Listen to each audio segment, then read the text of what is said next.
London. A. Imagine stirring renditions of A Sweet Carolina and A Take Me Out to the Ball Game, belted out by fans munching on Cracker Jack sold by roving vendors.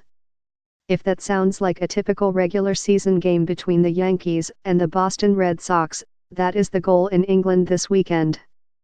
But it will be anything but routine.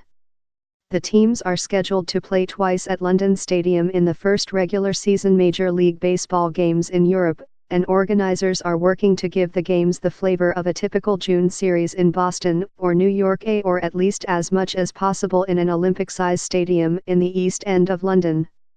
Baseball is a unique experience, said Charlie Hill, the vice president of M.L.B. International, which is based in London. We want to give people in London that taste of an authentic baseball game with all the little rituals.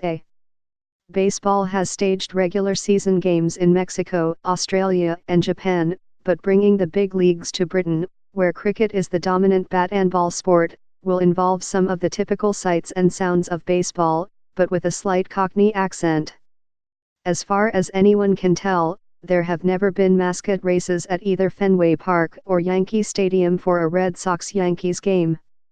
Those are mostly reserved for Milwaukee, Sausages, Washington, Presidents, and the more adventurous Miners, but organizers of the London series wanted to add that particular slice of Americana. So, a Twitter vote was held to determine Britannia's four most mascot-worthy figures. The Queen didn't quite make the cut, although Freddie Mercury of the rock band Queen was one of the winners. The other three to battle it out during the game will be Winston Churchill, King Henry VIII and the Loch Ness Monster. The Beatles and William Shakespeare failed to make it. And you thought the voting for the Baseball Hall of Fame was controversial. Baseball fans in the United States and Canada are familiar with concessionaires wandering the stadium selling hot dogs and the like, but roving vendors are not common in Britain. Soccer fans typically wait until halftime to sprint to the concession stand and get a hot cup of Bovril, so the idea of roving vendors in Britain are alien. So the concessionaires went through a crash course led by a team of instructors from the United States to learn how to induce people to pay for food and drinks without ever leaving their seats. We're going to ask people to hand their money down the row of strangers and then have a bag of peanuts tossed over to them by a hawker, Hill said. That's not something they are used to. Baseball barely even registers as a niche sport in Britain, but every ticket for the series was snapped up in less than 45 minutes when they went on sale in December, organizers said.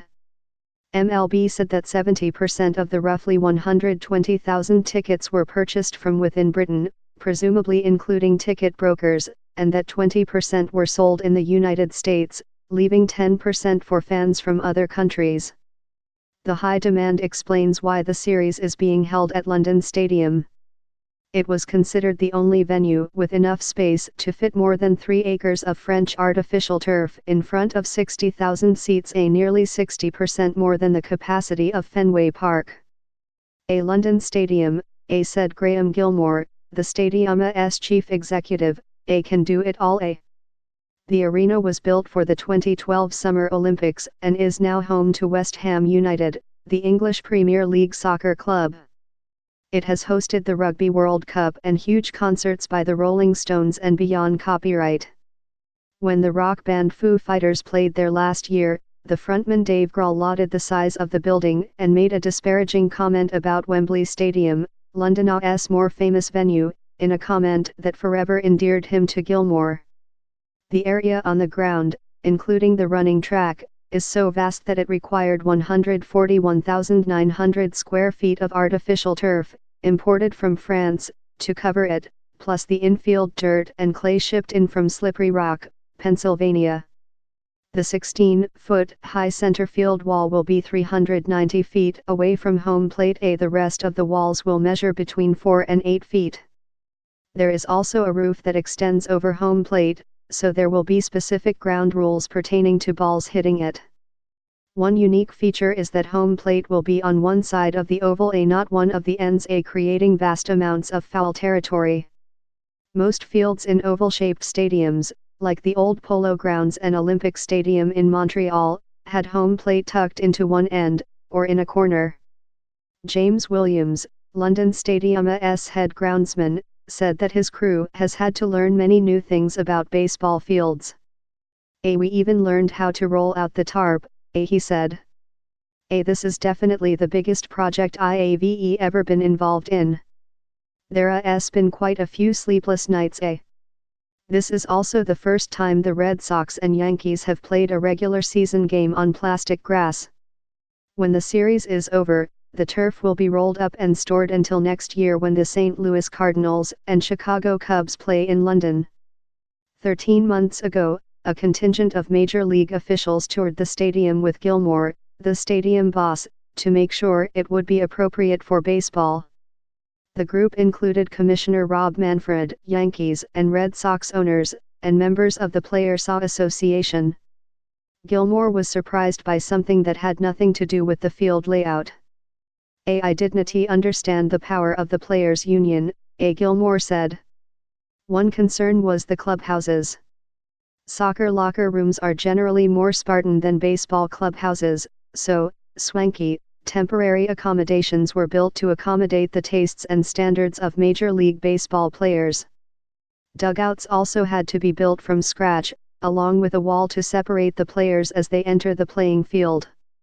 When a reporter asked organizers about the possibility of rain, the response was glowering stares.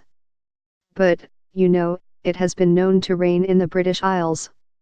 Every attempt will be made to get the games in, and Williams, the stadium groundsman, said the field drainage system which was put to the test by heavy downpours earlier this month was enhanced for the series, with extra piping placed beneath a layer of stone chips.